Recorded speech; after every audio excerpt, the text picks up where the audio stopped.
welcome to this abridged guide to acquiring therapeutic helminths. While there are tons of research papers focusing on helminthic therapy, there have only been a handful of clinical trials so far. We know it's safe and incredibly effective thanks to decades of very detailed reports from self-treaters, but helminths are still a long way from being available in your local pharmacy. Unfortunately, pharmaceutical companies are more interested in isolating the immune system modulating molecules helminths secrete to develop into a drug than funding further research for the already highly efficient little biome factories nature gave us. Which means we're still a long way off from drug regulating bodies giving helminths their stamp of approval. That means that unfortunately doctors are not going to be able to prescribe them and will most likely be very careful not to even sound like they're encouraging you to try them. If you're lucky, you'll come across one of the wonderful MDs who does help their patients through the process, but for most of us, that's not in the cards. Most people who are sick now and people who want to proactively make sure that they don't get sick in the future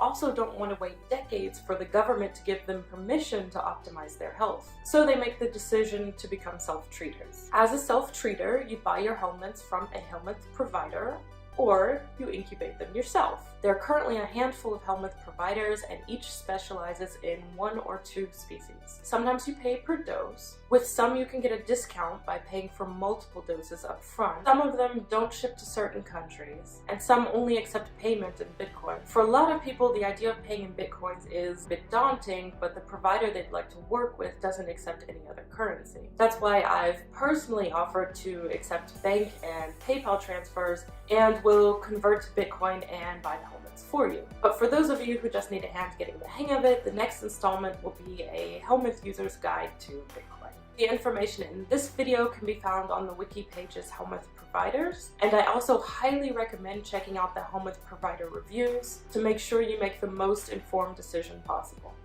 And I will see you guys in the next installment.